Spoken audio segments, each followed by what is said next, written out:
I've searched many years on end. There was none that my soul could depend. My soul cries out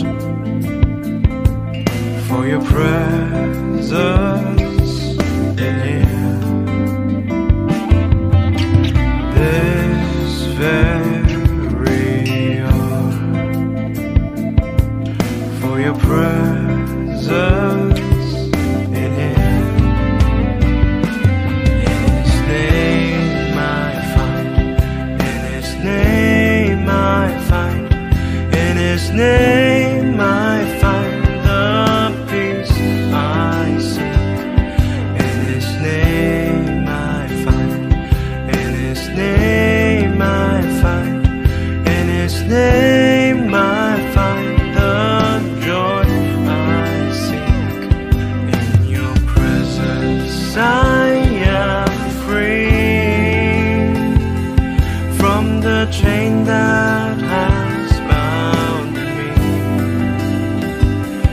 In your presence I am calm, waiting for the kingdom come.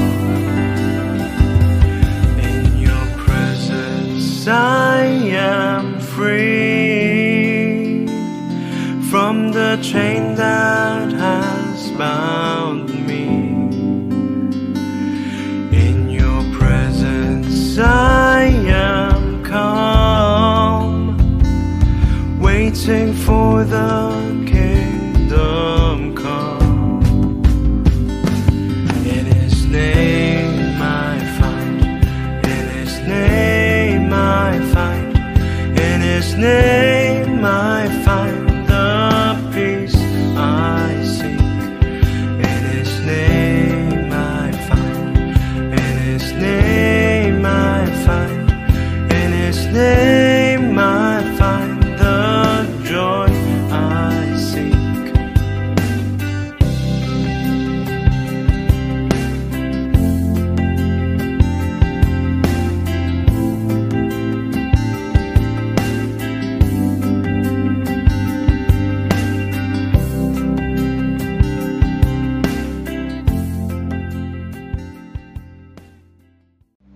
The only thing that we want right now, oh God, is your presence. For your presence there is fullness of joy, fullness of peace, above all, fullness of love, Jesus. Thank you, Jesus, for the privilege, oh God, that we have time for you. Thank you, oh God, dahil namulat ang mata namin, Panginoon, na ang araw na ito, Panginoon, ay para sa iyo. It's such an honor, O God, to worship you, to serve you, O God. Lord, with our entire souls and mind, Panginoon, with the entire body, O God, we magnify your name, O God. And we are only left in your name, Panginoon. We are only left in your name, Panginoon. Lord, you deserve all the glory, all the honor, all the praise. Thank you, O God, for the privilege to worship you. Thank you, O God, because of your loving kindness sa aming buhay. Lord, I know we don't know each and everyone's situation right now, but whatever it is, O God, I declare peace in their hearts, O God.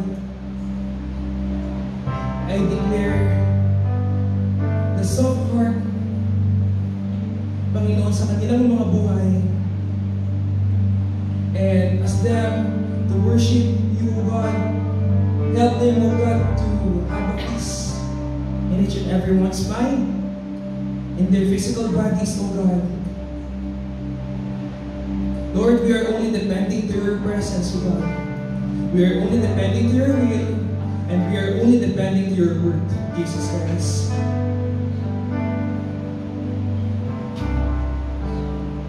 And right now, congregation, before we sing this song, sinasabi sa kanta na our God is so big and so strong and so mighty. Familiar yung mga kids dito, pero let us be reminded na ang Diyos natin ay malaki, mas malaki pa sa ating mga problema. Malakas siya, mas malakas pa sa agos ng iyong mga kinakaharap ngayon.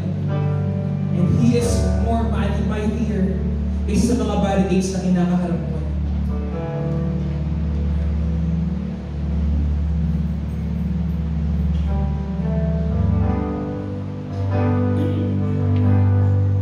Lord, right now, the whole congregation of God will sing that you are so big, you are so strong and so mighty.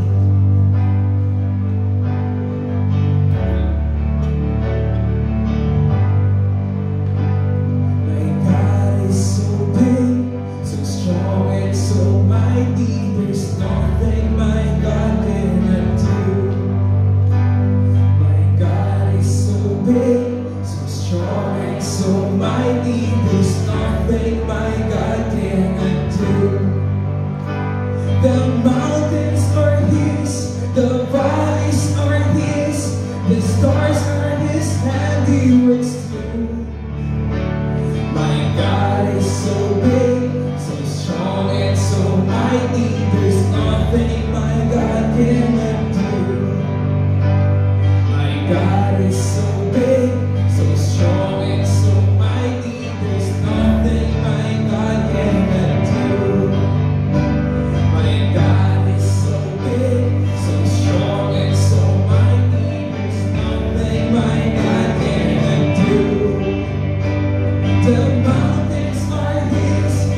we are reminded, oh God, that you are so big, Panginoon. Mas malaki, Panginoon, kaya sa aming mga problema, Panginoon. You are so strong, oh God. Mas malakas pa, Panginoon, sa puwersa ng kadiliman, Panginoon. Your presence is fullness of joy. And to be honest, Panginoon, your presence is heaven to us. And Lord, you are so mighty, Panginoon. Mightier than anything that anyone could offer, Panginoon. And Lord, right now, we declare that you are sovereign, Panginoon. We declare, as we sing a song, as we continue to praise you, Jesus, there is peace to each and everyone's heart. And Lord, the joy will be continuing again and again hanggang sa paglabas ng sa aming mga simbahan, Panginoon. As we worship you, Panginoon, kami ay magdiriwang, Panginoon.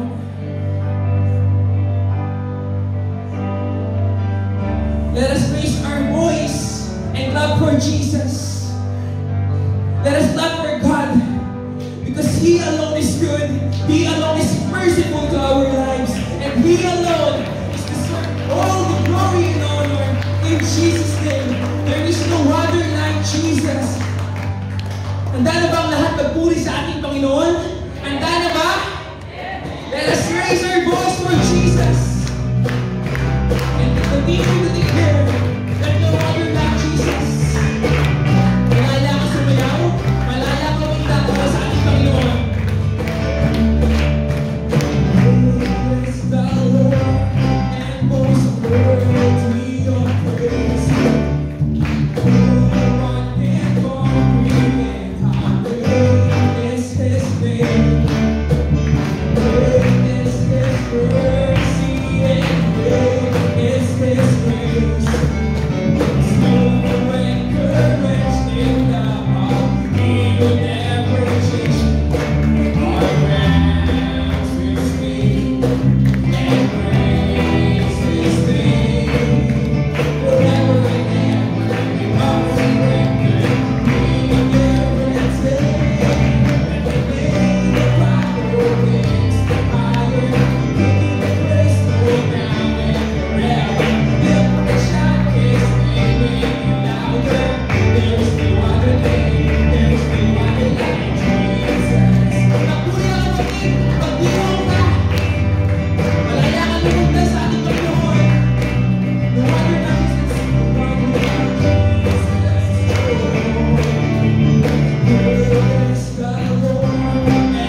We praise you in spirit and in truth, God.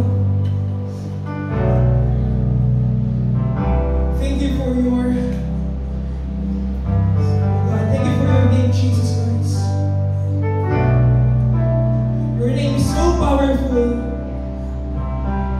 to be loved. Your name is too powerful, oh God, to heal. Thank you for the privilege, God, to worship you and to stand, oh God, before your presence.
Your spirit I want to my soul. Come on.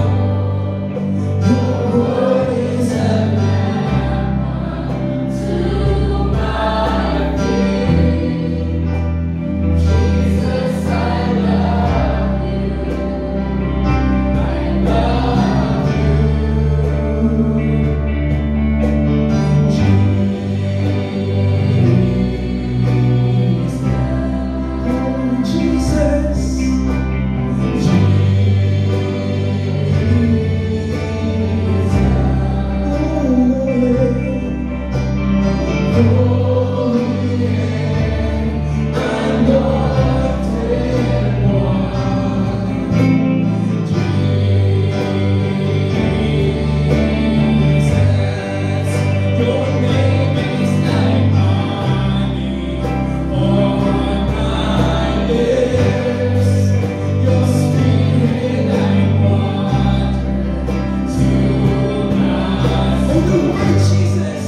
Your word is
nagpapakumbaba sa iyong harapan. At patuloy, Panginoon, na inaamin na kung kami ay hiwalay sa iyo, wala nga po kaming magagawa. Kaya sa mga oras na ito po, Panginoon, patuloy po kaming kumokonekta sa iyo. Kinikilala ka namin na Ikaw ang Diyos ng mga pangyarihan. Ikaw ang Diyos na mabuti, tapat at hindi nagbabago. Ikaw ang Diyos na karapat-dapat na pag-alayan ng aming pagsamba, ng aming pagpupuri, at ng aming pong pasasalamat. Muli, Panginoon, we welcome your presence, O God, in this place. Maging ang iyong kapangyarihan, Panginoon, ay binibigyan namin ng kalayaan na kumilos sa aming pong kalagitnaan. Salamat, Father God, sa kalayaan na meron po kami. Na malaya kaming nakakapagpuri, nakakapagsamba sa iyo, Panginoon, sa Espiritu at katotohanan. Kaya minsan pa, Panginoon, hayaan mo na ang bawat isang idinako mo sa lugar na ito ay muli, Panginoon, ay maranasan ang iyong kabutihan, ng iyong kapangyarihan sa apat na sulok ng lugar na ito. At dalangin din namin, Panginoon, ang malayang pagpapahayag ng iyong mga salita sa aming pong kalagitnaan. Kaya muli, Panginoon, sa oras na ito, sa iyo po namin ipinagkakatiwala ang lahat-lahat, O Diyos, mula simula hanggang matapos ang umagang ito, O Diyos. Sa pangalan ng iyong anak na si Jesus, ito po ang aming dalangin. Ang lahat ay magsabi na Amen and Amen. Hallelujah. Sige po, tayo po'y makakaupo na. Natin ang ating pong Panginoon. Praise the Lord. Tunay nga po na wala pong pwedeng bagay na ating pong ipagpapalit ang pagdako po sa presensya ng ating pong Panginoon. Walang anumang okasyon ang ating pong pipiliin para lamang kalimutan ang ating pong bahay pananambahan. So sa oras na ito, muli isa pong pinagbala at mabiyayang umaga sa bawat isa. Araw po na linggo kung saan, gaya na nga lagi po natin ginagawa, tayo ay nagpupuri, sumasamba sa ating pong Panginoon dahil karapat-dapat na pag-alayan siya ng ating pong pagsamba at pagpupuri, maging ang ating pong mga pasasalamat dahil ang Diyos na ating pong pinaglilingkuran ay ang Diyos na hindi tumitigil na gumagawa ng mga mabubuting bagay sa ating pong mga buhay. Amen po ba? Amen. Sabihin mo sa iyong katabi, kapatid, ikaw ay pinagpala ng Diyos. Amen? Palakpakan natin ang ating Panginoon. Praise God. So sa oras na ito, nais ko pong ihanda po natin ang ating pong mga sarili. At tayo po ay dadako na sa pag-aaral ng salita ng ating pong Panginoon. At ang salita ng Diyos na ating pong pag-aaralan ay magmumula po sa aklat ng Mateo, Kabanatang 24, talatang 3 hanggang 14. Sige po, at basahin po natin sa wikang Tagalog ang salita ng Diyos na ating pong pag-aaralan sa umaga nito. Habang nakaupo si Jesus sa bundok ng mga Olibo, lumapit sa kanya ang mga alagad niya at nakipag-usap ng sarilinan. Sinabi nila, sabihin ninyo po sa amin kung kailan mangyayari ang sinasabi ninyo. At ano po ang palatandaan ng muli ninyong pagparito at ng katapusan ng mundo? Sumagot si Jesus, mag-ingat kayo upang hindi kayo malinlang sino man. sapagkat marami ang darating sa aking pangalan at sasabihin sila ang Mesiyas, at marami ang kanilang ililigaw. Makakarinig kayo ng mga digmaan at usap-usapan na may mga digmaan. Ngunit huwag kayong matakot. Kinakailangang mangyari ang mga ito, ngunit hindi pa ito ang katapusan. Sapagkat magdidigmaan ang mga bansa at mga kaharian at magkakaroon ng tagutom at paglindol sa iba't ibang lugar. Ang lahat ng ito ay pasimula pa lamang ng mga paghihirap na darating na mahihintulad sa pasimula sakit na mararanasan ng isang babaeng manganganak. Sa panahong iyon, kamumuhian kayo ng lahat ng tao, lahat ng lahi dahil sa pagsunod ninyo sa akin. Dadakwid kayo para parusahan at patayin. Marami ang tatalikod sa kanilang pananampalataya, kapuputan at ipapahuli nila ang kapwa nila. Lilitaw ang maraming bulaang propeta at marami ang ililigaw nila. Lalaganap ang kasamaan dahil dito manlalamig ang pag-ibig ng marami. Verse 13, ngunit ang mananatiling tapat hanggang wakas ay maliligtas. Ipapangaral sa buong mundo ang magandang balita tungkol sa kaharian ng Diyos upang malaman ito ng lahat ng tao at sa kadarating ang katapusan. Pagpalain po ang pagkakabasa ng salita ng ating pong Panginoon. So dito po sa ating pong binasang talata na kung saan ang mga alagad ni Jesus ay lumapit sa Kanya at sila ay nagtanong ng mga palatandaan kung ano yung mga palatandaan na malapit na yung panahon ng katapusan ng sanlibutan. Na malapit na ang muling pagbabalik ng ating pong Panginoong Jesucristo. Sino po dito ang excited sa muling pagbabalik ng ating pong Panginoon? Amen? Alam niyo po, yan ang isa sa mga inihintay ng lahat ng mga mananampalataya. Lahat ng individual na naglagak at nagsuko ng buhay sa ating pong Panginoong Hesus.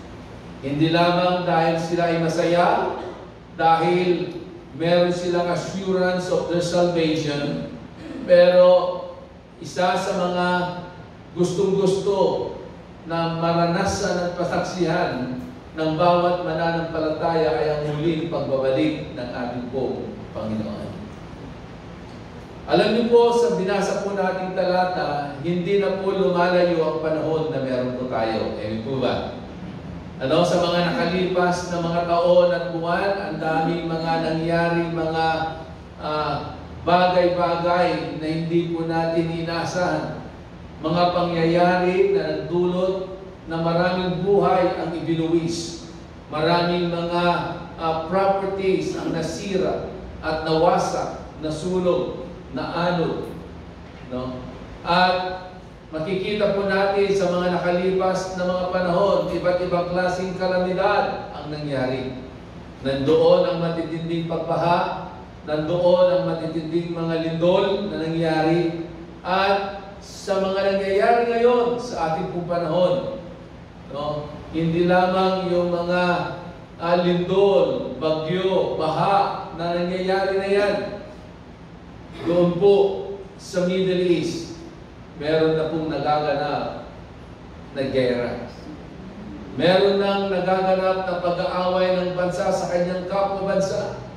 Kaharian sa kapwa-kaharian. So yun po yung sinasabi ng salita ng Diyos. Yung nangyayari sa ating pong kapanahunan, huwag na po kayong magtaka. Huwag po kayong matakot dahil yun po ang sabi ng salita ng Diyos. Huwag kayong matakot. dahil walang makakapigil sa mga bagay na ito. Darating ang mga bagay na ito at mangyayari ang mga bagay na ito. So ang tanong, paano tayo mananatiling maging matatag at maging matibay at mamumuhay po tayo na punong-puno ng kapayapaan at punong-puno ng kasiguraduhan kahit meron po tayong naririnig na mga away ng bansa sa kanyang kapwa-bansa at mga nangyayaring mga dilubyo, mga kalamidad sa iba't ibang mga lugar. Merong nangyayaring awayan ng Iran at ng Israel. Merong nangyayaring awayan ng Russia at ng Ukraine na kung saan naapektuhan ang ating pong pang-araw-araw na pamumuhay. Sabi nga po ng balita next week, tataas ng halos 5 piso. Yung presyo ng mga produktong petrolyo. Dahil nga po sa nangyayaring gera, awayan ng Iran at ng Israel. So, itong mga bagay na ito'y naapektuhan yung ating pong mga pang-araw-araw na pamumuhay. Pero paano po tayo magiging matatag? Paano tayo magiging masaya, magiging payapa sa gitna ng mga bagay na ito? Na pwede nating ituring na itong mga bagay na ito ay bahagi na ng ating pong mga buhay. Kung hindi man itong mga bagay na ito, meron tayong kanya-kanya mga pinagdaraanan sa ating pong mga buhay. Paano tayo mananatiling tapat, mananatiling masaya, at mananatiling nagtitiwala sa ating pong Panginoon? Kaya napakalaga, kanino nakaangkla ang iyong buhay? Is your life anchored in Jesus?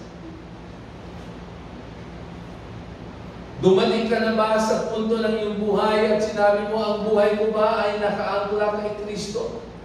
O nakaangkla sa mga bagay sa mundong ito? O nakaangkla outside of God? Na alam naman po natin, kung ang buhay po natin ay nakaangkla sa labas ng kalooban ng ating pong Panginoon, ang mga bagay na ito ay mababaw lamang. Hindi po ito magbibigay sa atin ng kasiguraduhan. Hindi ito magbibigay sa atin ng lifetime peace sa ating pong mga buhay, kundi ang isang buhay na nakaangkla lamang kay Kristo ay siguradong merong katagumpayan. Amen? A life that is anchored in Jesus ay siguradong ito lamang ang buhay na magtatagumpay. 3 katotohanan, sa buhay ng isang tao kung bakit ang tao po pag dumaranas ng mga iba't ibang klaseng pagsubok sa buhay, ano ang kanilang nararanasan? Pag ikaw at ako ay nakakaranas ng mga tinatawag nating bagyo ng buhay, ang buhay po natin ay hindi nagiging madali. Our life is not easy. Pangalawa, minsan sa tingin natin napaka-imposible na tayo ay mag-endure sa mga bagay na ito. Minsan pag tinignan natin napaka-imposible na tayo po ay magtatagumpay sa mga bagay na ito sa ating pong mga buhay. And then pangatlo, isang kasiguraduhan na kahit na sa tingin natin napaka-imposible na tayo nga hindi magtatagumpay, pero isang bagay na dapat natin panghawakan na katotohanan, that you and me can stand firm in the storm. Na ikaw at ako ay mananatiling matatag sa gitna ng mga bagay na nangyayari sa ating pong kapaligiran. Amen? Na mananatili po tayong matatag. Gaya po ng talata na ating pong binasa, merong isang talata doon na talagang napakalaga na dapat nating maunawaan. Ano sabi ni Jesus? Ngunit ang mananatili hanggang sa wakas ay siya lamang ang maliligtas.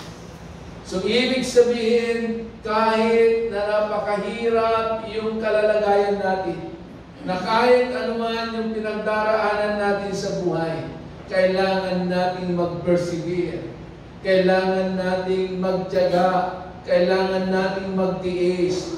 Huwag tayong susuko, huwag tayong titigil, tuloy-tuloy lamang po tayo hanggat dumating yung panahon na mararanasan natin yung katagumpayan na ibibigay sa atin ng Panginoon.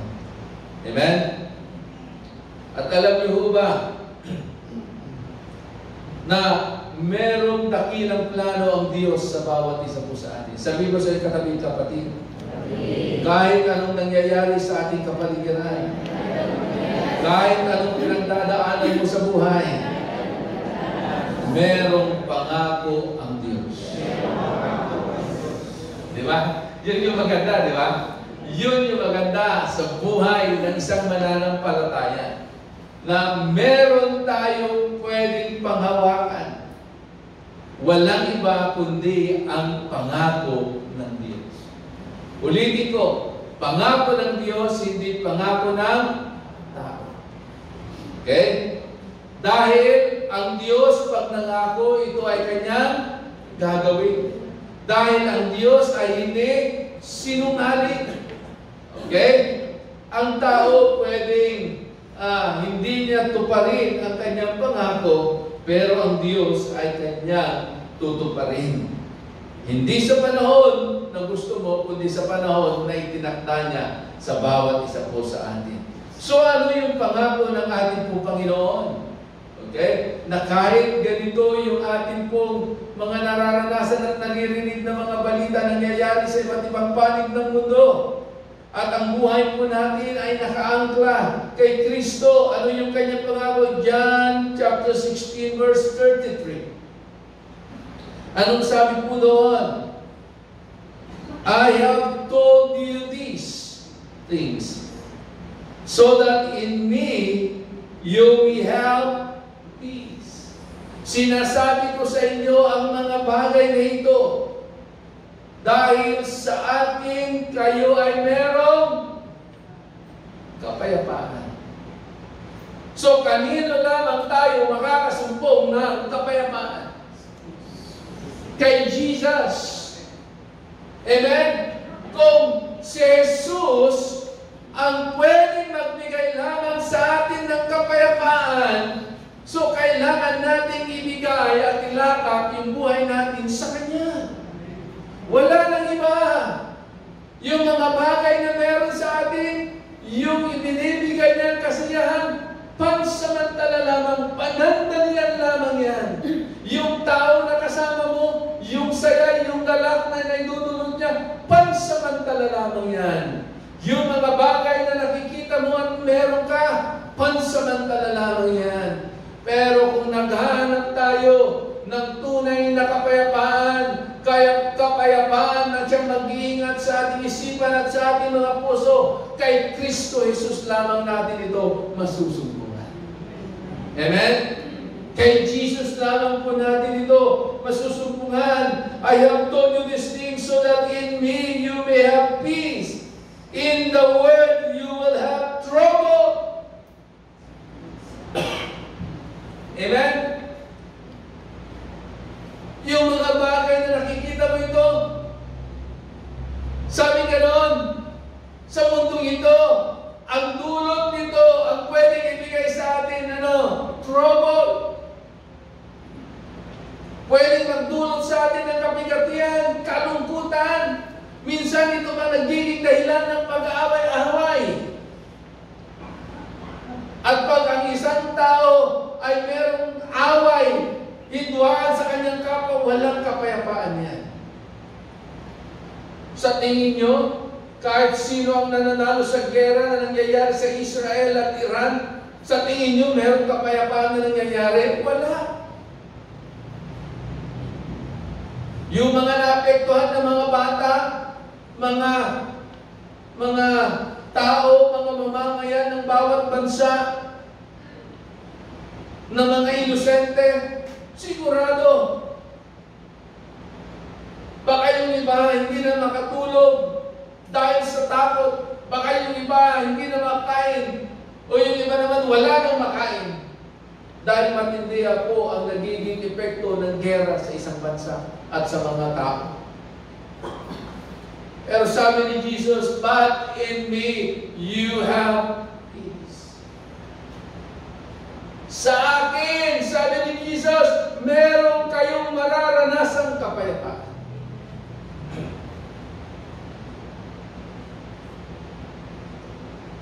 Dahil meron kapayapaan kay Jesus, sabi ni Jesus, but in this world you will have trouble, but take heart. Take heart. Huwag kayong panghinaan ng loob. Magpakatatag kayo. Huwag kayong mawawalan ng pag-asa. Sabi ni Jesus, because I have overcome the world. Napagtagumpayan na raw niya.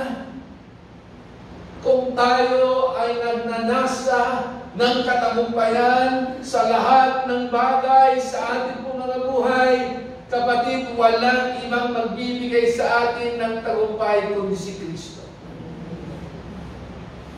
Tayo limitado ang kaya natin gawin. Minsan pwede tayong matalo, pwede tayong mabigo. Pero kay Kristo, pag sa Kanya tayo kumampi at Siya ang ating kasama, hindi tayo mabibigo, hindi tayo matatalo, lagi tayong mananalo dahil napagtagumpayan na ni Kristo ang lahat ng bagay 2,000 years ago. Nung Siya ay napayubay sa krus ng Kalbaryo, isa sa mga sinambit ni Jesus bago siya mawalan ng hininga, it is finished. Parang sinasabi niya, tinapos ko na ang lahat. I have already accomplished everything.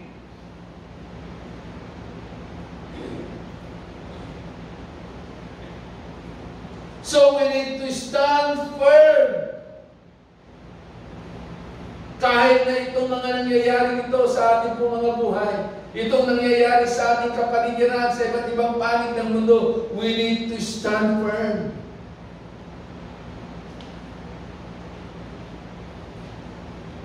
How we need to stand firm? Number one, anchored to Jesus' salvation. Patuloy nating panghawakan ang kaligtasan na bigay ng ating Panginoong Jesucristo. Dapat, kahit ano pa yung pinagdaraan natin, kahit ano pang nangyayari sa ating kapaligiran, kahit ano pang nararamdaman mo sa iyong pisikal na pangatawan, kailangan nakatuon ka doon sa kaligtasan na meron ng ating Panginoong Jesucristo. Amen? Tanong ko po sa bawat isa, ano ang mas mahalaga sa bawat isa sa atin? Yung mga bagay na meron po tayo, yung mga bagay na gusto mo, yung mga bagay na hinihiling mo sa Diyos, o yung kaligtasan na bigay ng Diyos sa iyong buhay? Amen? Kaligtasan. Dahil ano sabi ba ng banal na kasulatan? Ano raw ang pakinabang ng tao? Makamit niya ang lahat ng bagay sa mundo ito kung mapapahamak man ang kanyang kaluluwa. So, sinasabi po ng salita ng Diyos malinaw na mas pahalagahan natin, bigyan natin ng pansin at importansya ang kaligtasan ng ating kaluluwa. At itong kaligtasan na ito ay hindi mo masusumpungan kung kani-kanino. Hindi ito pwedeng ibigay ng tao tao. Ang kaligtasan nito ay masusumpungan mo lamang kanino? Kay Kristo Jesus. That's why we need to be anchored in Jesus' salvation.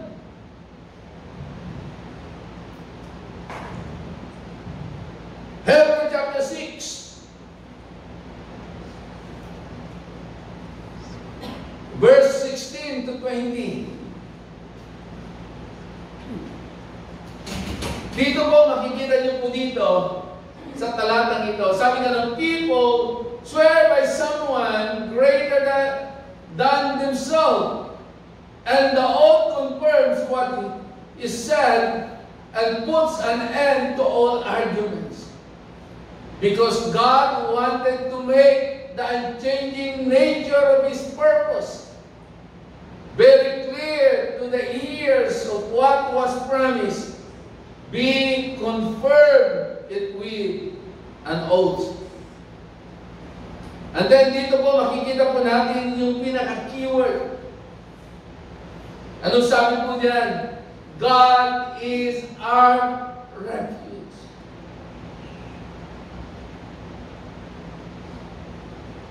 God is our refuge. Siya ang ating tanggulan. Alam niyo, noong unang panahon, pag merong gera o digmaan na nangyayari, kadalasan ang mga tao ay pumupunta sa isang lugar na sa tingin nila ito ay ligtas sila. Sa isang lugar na hindi sila basta-basta mapapasok, makukupkob ng mga kaaway. Sa ating mga buhay, ano man po yung mga nararanasan natin, ano man po yung nangyayari sa ating kapaligiran, patuloy nating pakatandaan na walang ibang tanggulan na pwedeng takbuhan ng tao sa anumang oras at sa anumang panahon, kundi ang ating Panginoong Jesucristo. Amen? Sabihin mo sa iyong katabi, kapatid, si Jesus ang iyong tanggulan. He is our refuge. Romans chapter 5, verse 6 and 8.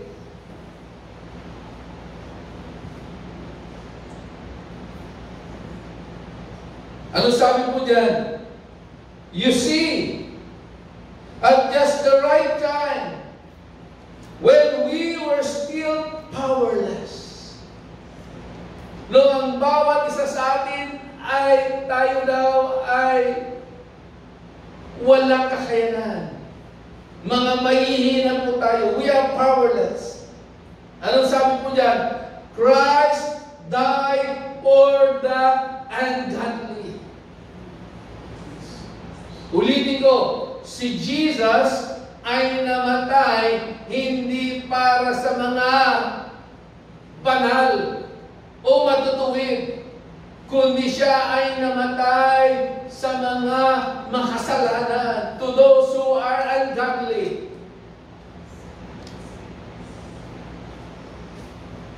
And then sabi na doon sa next verse, very rarely will anyone die for a righteous person. Though for a good person, someone might possibly dare to die. Meron ba? Wala siguro na magsasabi sa kanyang sarili, itong buhay ko na ito, iaalay ko para kay Kyle. Hindi. Sasabi, ano siya, siniswerte? Walang matinong tao na mag-aalay ng kanyang buhay para sa kanyang kapwa. Pero mga kapatid, yung bagay na yan ay hindi imposible. Yan ay posibleng mangyari at maganap dahil ito'y may gumawa na. Sino ang gumawa? Walang iba ang ating Panginoong Jesucristo. Nung tayo daw mahihina pa, wala pa tayong kakayanan. Si Kristo'y namatay, lalong-lalo na sa mga tao walang pagkakilala sa Diyos, walang kinikilalang Diyos sa mga taong makasalanan. And last verse, in verse 8, But God demonstrated His own love for us in this. While we were still sinners, Christ died for us. Hallelujah. Nung namatay daw si Kristo, hindi siya namatay at nagpapako sa krus dahil ikaw, ako, tayong lahat ay righteous. Si Kristo daw ay napako sa krus, namatay, inalay niya ang kanyang buhay dahil sa dakilang pag-ibig ng Diyos Ama. He demonstrated His love for you and for me by allowing Jesus to be hanged on that cross. And Jesus died when we are still sinners. Nung ikaw, ako, tayo lahat, punong-puno ng kasalanan. Nung tayo ay makasalanan pa. Dahil walang ibang karapat-dapat na mabayubay at mamatay sa krus ng Kalbaryo at mag-alay ng kanyang buhay upang ikaw at ako ay mapatawad sa ating mga kasalanan, kundi ang ating Panginoong Hesus lang. Amen? Pangalawa, una, anchored to Jesus' salvation. Pangalawa, anchored to Jesus' presence. Pag tayo ay nasa presensya ng Diyos at kasama natin ang ating Panginoon, kahit ano pang nangyayari sa ating kapaligiran, hindi ka matatakot. Hello? Baka yung iba, sinabi lang na, oh, next week, tataas na naman ang presyo ng petrolyo. Naku, tataas na naman ang bilihin. Baka yung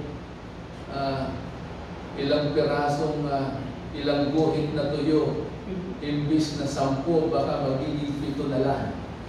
Amen? So be anchored to Jesus' presence. In Matthew chapter 28, verse 20, ito yung panahon na si Jesus ay kanyang kinomfort ang kanyang mga alagad at binigyan niya ng assurance sa kanyang mga alagad na kahit saan man sila mapunta, maparoon, kahit ano pa yung kanilang pagdaanan, merong pangako ang ating Diyos. Kaya nga po, napakalaga yung pangako ng Diyos sa ating mga buhay. Yun yung magsusustain sa bawat isa sa atin para tayo ay magpatuloy. Amen? Ano yung pangako ng Diyos sa kanila? In Matthew chapter 28, verse 20, and surely I am with you always to the very end of the age.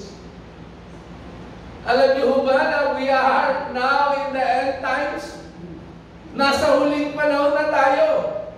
Kaya merong gerang nangyayari. Merong awayan ng mga politiko. Matitinding mga kalamidad ang mga nangyayari.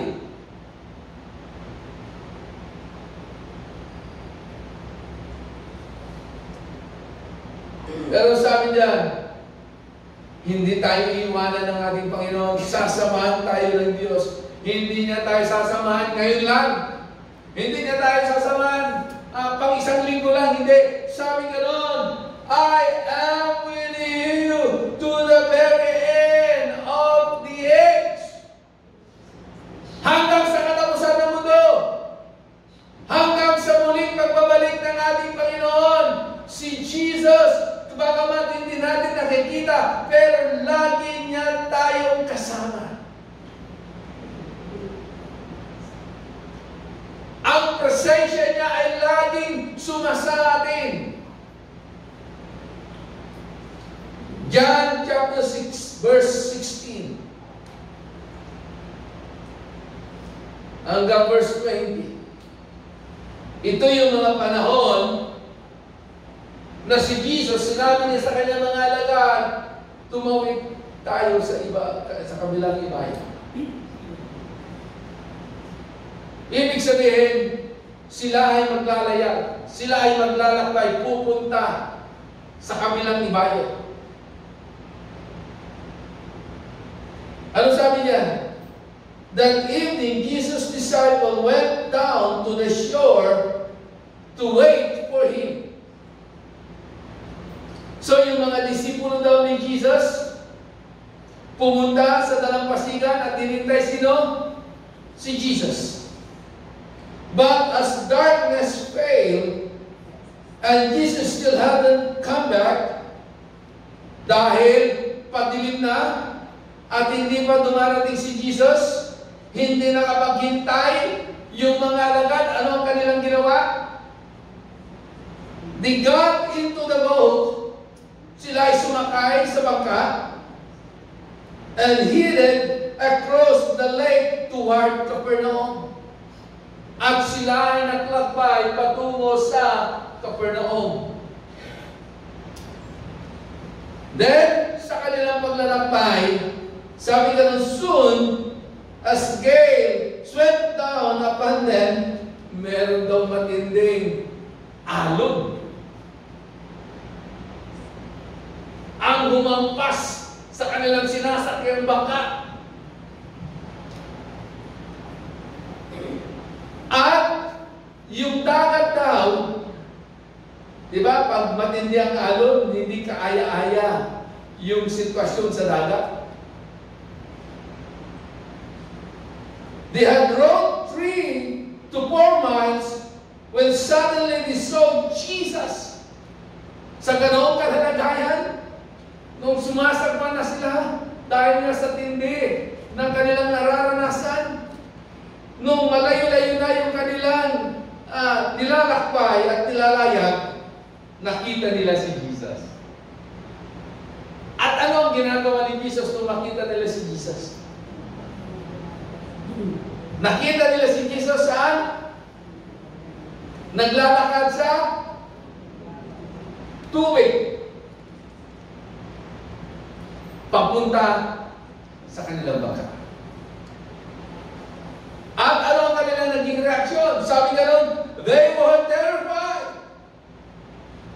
But He called out to them.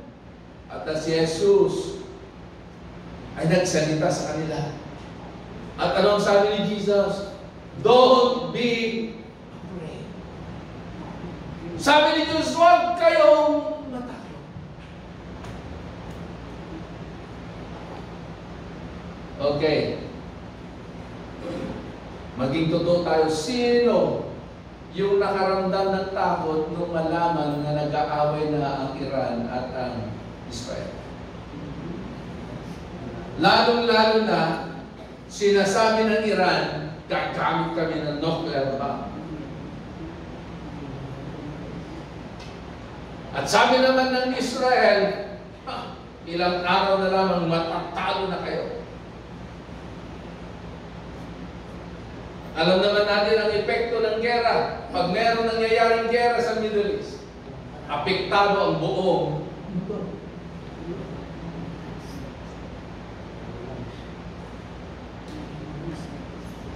Siyempre, kung may mga pangarap ka sa buhay pa, at ganito ang nangyayari, siyempre meron takot.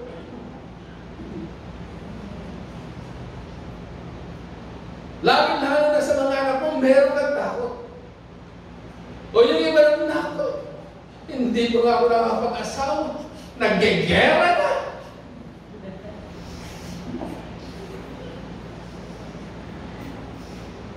O yung iba naman, hindi pa ako nakakapagtapos ng aking pag-aaral, naggegera na.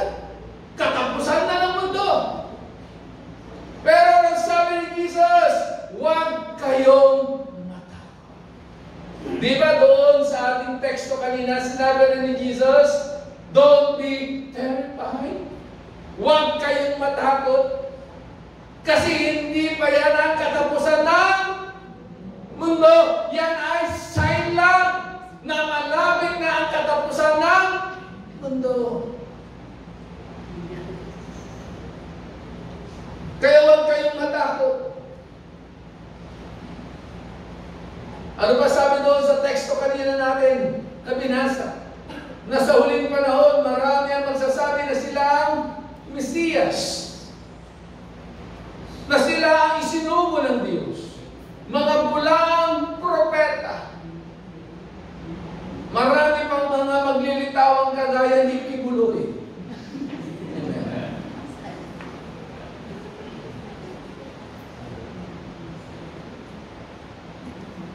Maraming maililigaw, maraming manlalamig sa kanilang pananampalataya.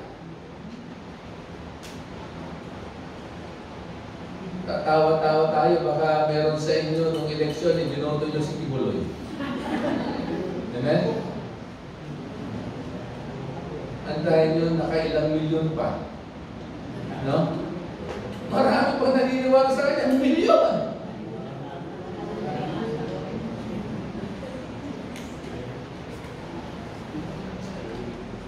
Don't be afraid, sabi ni Jesus, I am here. Ito ang maganda. Hindi lang sinasabi na salita ng Diyos, huwag kayong matakot, kundi in-assure ni Jesus ang kanyang mga alagad. Hindi lang niya sinabi, huwag kayong matakot, kundi sabi niya, huwag kayong matakot. Ako'y nandito. Kasama niyo ako. Men, sa panahon na meron tayo, sa sitwasyon na meron po tayo, sa problema na meron ka, sa sakit na meron ka, kasama mo ang Diyos.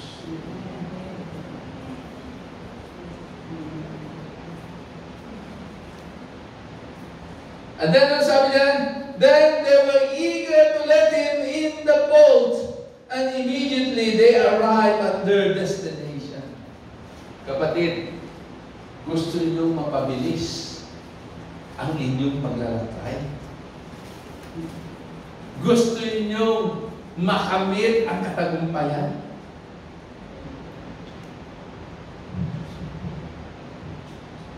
Hayaan natin mangialam ang ating Panginoong Hesus sa ating mga buhay. Allow Him to enter into your life. Yung iba, kaya para silang naglalakbay sa ilang pabalik-balik, paulit-ulit na lamang kalalagayan ng buhay because they are not willing to allow Jesus to enter in their lives. Pero sabi dito, when they let Him in to the boat, they immediately arrive. Wala nang struggle. Tumigil ang matinding alon. Walang ibang pwedeng pumigil at magpatigil sa inyong pinagdaraanan sa buhay. Walang sino mang pwedeng magbigay ng solusyon sa iyong problema. Walang sino mang pwedeng magbigay ng kagalingan sa iyong sakit at karamdaman, kundi si Jesus. Why? Jesus is the answer. Si Jesus ang kasagutan ng lahat. Pangatlo, anchored to Jesus' love.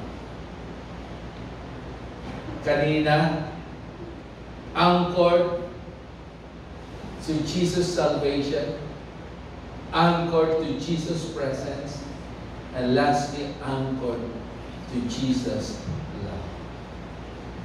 Gaano ba kahalaga ang pag-ibig ng Diyos sa buhay natin? Gaano ba ka-powerful ang pag-ibig ng Diyos sa ating pong mga kalalagayan? Gaano ba ka-importante ang pag-ibig ng Diyos sa panahon na meron po tayo? Ephesians chapter 3. Verse 14 to 19. Sabi ng Apostol Pablo, for this reason, I kneel before the Father, from whom every family in heaven and on earth derives its name. I pray that out of His glorious riches, He may strengthen you with power through His Spirit in your inner being, so that Christ may dwell in your hearts through the faith. And I pray that you, being rooted and established in love, may have power together with all the Lord's people to grasp how wide and long and high and deep is the love of Christ, and to know this love that surpasses knowledge, that you may fill to the measure of all the fullness of God. Amen? Para daw maranasan natin ang dakilang pag-ibig ng ating pong Panginoon. Dahil aminin natin, walang sino man sa atin ang pwedeng magsabi ng lawak, ng lalim, ng taas, at laki ng pag-ibig ng Diyos. Pero, iisa lamang ang alam natin. Ang pag-ibig ng Diyos ay walang hangganan. The steadfast love of the Lord never ceases. Ang pag-ibig ng Diyos ay mananatili magpakailan-kailan pa man.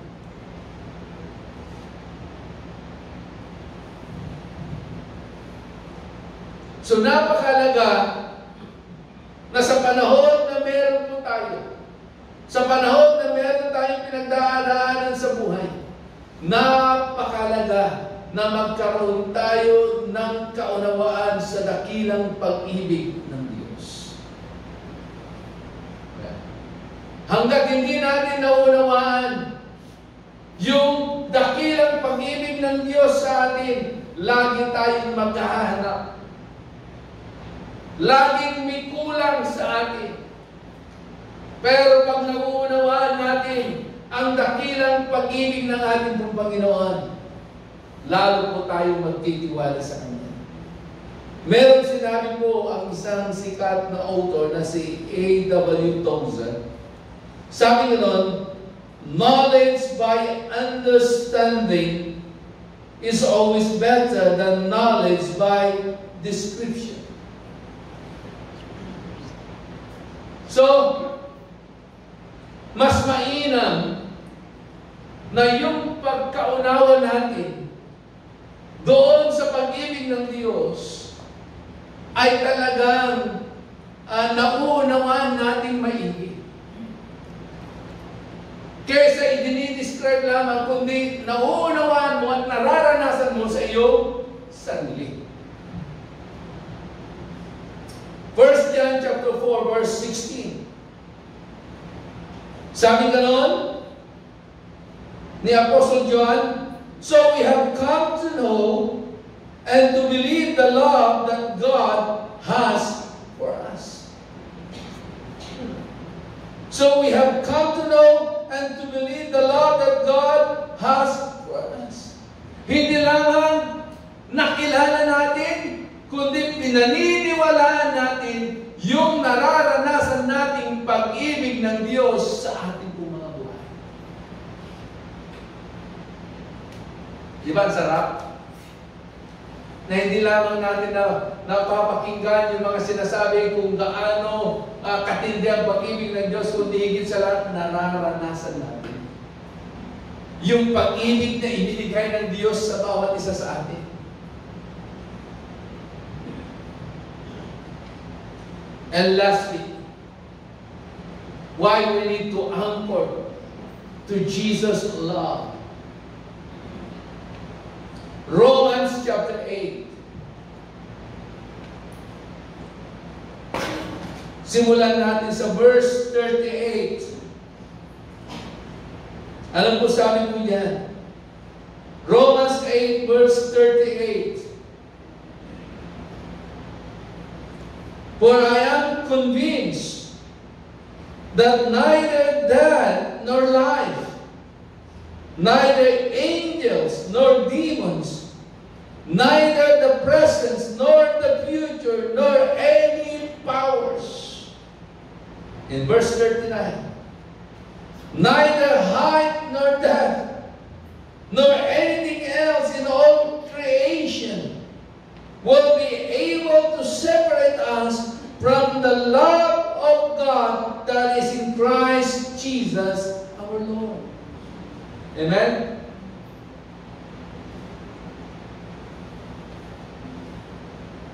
Sabi ng Apostol Pablo, siya ay kumbinsido, no?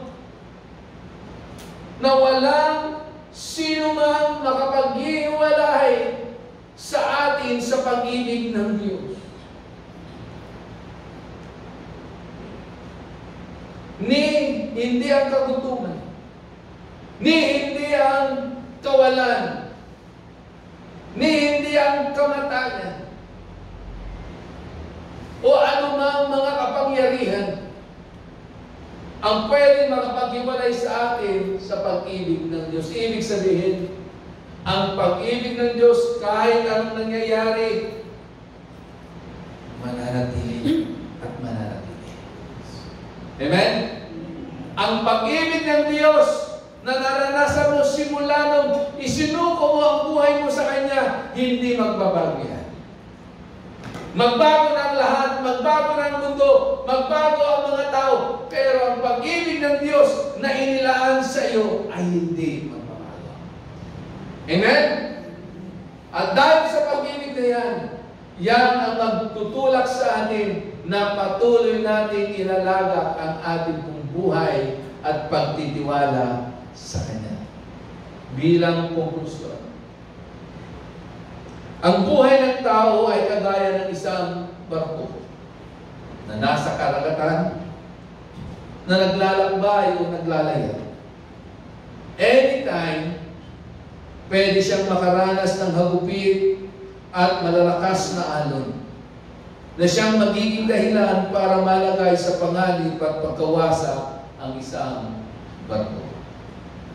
Ngunit ang isang barko na nakababa ang angkor, o yung anchor niya ay nakababa, ay hindi basta-basta maaanod at masisira o mawawasak. Kung nais natin na maging matatag at mapagtagumpayan ang anumang bagyo na darating sa ating buhay, ilagat natin ang ating angkla ng pananampalataya at pag-asa kay Kristo lamang. At anong aral ang ating po matutunan? Ang buhay na nakaangkla kay Kristo Jesus ay matatag at matagumpay. Ulitin ko. Ang buhay na nakaangkla kay Kristo ay matatag at matagumpay. Tayo po'y tumayo at tayo po ay manalangin. Praise God. Taas po natin ang ating kamay sa ating pong Panginoon. Maliwanag na ating napakinggan ang salita ng Diyos, ang mensahe ng ating pong Panginoon sa umaga nito. Na kung paano sinabi ni Jesus, huwag kayong matakot. Sasamahan ko kayo hanggang sa dulo ng mundo. Makarinig man kayo ng pag-aaway-away ng bansa sa kanyang kapwa-bansa. Makarinig man kayo ng mga gera, mga dilubyo, pagsulpot ng mga bulaang propeta na maghahasik ng mga maling katuruan. Sabi ni Jesus, huwag kayong matakot. Magpakatatag kayo. Dahil ang mananatili hanggang sa wakas ay siya lamang ang maliligtas. Kapatid, hindi natin pwedeng takasan ang panahon na meron po tayo. Kailangan nating harapin. Kailangan nating lakaran. Pati yung buhay, pati yung sitwasyon, pati yung kalalagayan mo ngayon ay hindi mo pwedeng takasan. Kailangan mong harapin. Kailangan mong lakaran. At ang pangako ng ating pong Panginoon, hindi Kanya iiwanan. Huwag kang malungkot. Huwag kang matakot.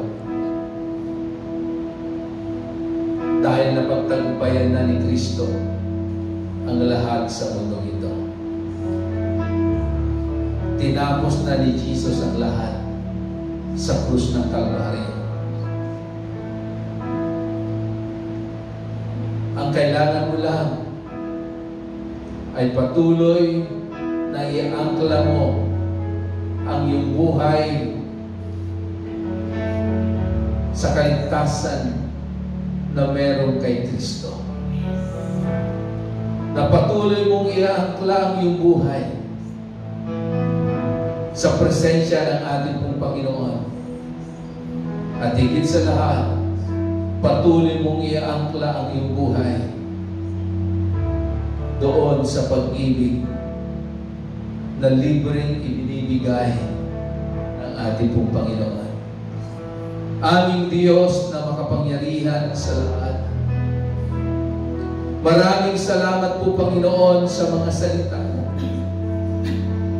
Na muli, Panginoon, ay nagpalakas at nagpatatag sa aming pong pananampalataya. Yes, kilala mo kami, Panginoon. Wala kaming maitatago sa iyo. Alam mo ang laman ng aming pong isipan at maging ng aming pong puso. Alam mo po, Panginoon, kung kami ay natatakot, kung kami ay nangangamba. Alam mo rin, O Diyos, kung kami nahihirapan. Alam mo rin, O Diyos, kung kami ay nanihina at nawawalan na ng pag-asa. Pero salamat, Panginoon, dahil wala po kaming ibang panghawakan kundi ang mga pangako mo. Dahil ang mga pangako mo, Panginoon, ay laging totoo. All your promises, O God, are always yes and amen sa aming mga buhay. Kaya, Panginoon, hayaan mo na patuloy naming maranasan ang pagpapalakas mo. Patuloy naming maranasan ang iyong pag-ibig. At aming pong maunawaan ang kasiguraduhan ng kaligtasan ng aming pong mga buhay at higit sa lahat ng aming pong kaluluwa. Ama, sa gitna ng aming mga pinagdaraanan, sa gitna ng aming pong kalungkutan, sa gitna ng sakit at karamdaman na meron po kami, at sa gitna ng mga nangyayari sa aming pong kapaligiran at sa aming kapanahunan, aming Diyos na makapangyarihan sa lahat, hayaan mo na kami ay patuloy na manahan sa iyong pong presensya. Lord, hayaan mo na ang presensya mo ang patuloy naming maranasan sa aming pong buhay sa araw-araw.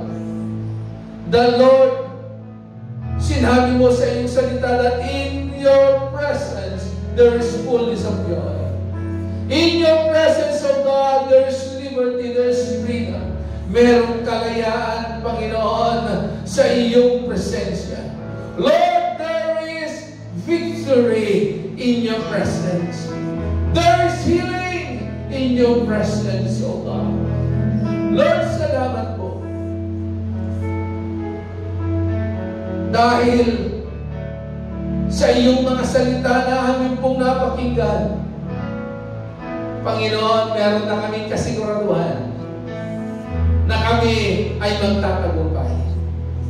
Meron kaming kasiguraduhan na kami, O Diyos, ay hindi mo pagkukulangin.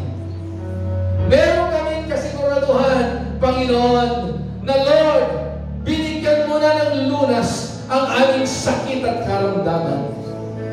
Dahil maliwanag ang sinasabi ng iyong salita, na sa pamamagitan ng mga sugat at latay na tinamo ni Jesus, lahat ng sakit at karamdaman ay iyong pinagaling na.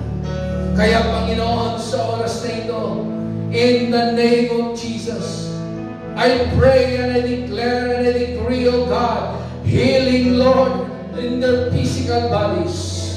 Lord, I command every sickness and diseases, O God, to go and be removed in the name of Jesus.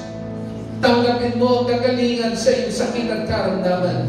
Mula ulong ng talampakan, Panginoon, ipagdaloy mo ang iyong kapangyarihan sa iyong mga anak.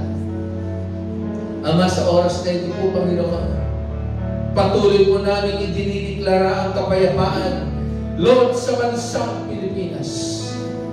Ang kaayusan sa bansang Pilipinas. Ang kasaganaan sa bansang Pilipinas. Lord, ang kasaganaan sa probinsya ng Nueva Ecija. Lord, ang kasaganaan sa bayan ng Liga. At higit sa lahat, Panginoon, aming idinideklara ang kapayapaan sa buong mundo. In the name of Jesus. Lord, patuloy nakatagpuin mo ang iyong mga anak. Patuloy na palakasin mo at patuloy na pagpalain mo. Kaya sa oras na ito, Diyos, muli sa iyo mo namin ipinagkakatiwala ang lahat-lahat sa pangalan ng iyong anak na si Jesus. Ito ang aming samot dalangin. Ang lahat ay magsabi ng Amen and Amen. Palakpakan po natin ang ating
There is power in His name.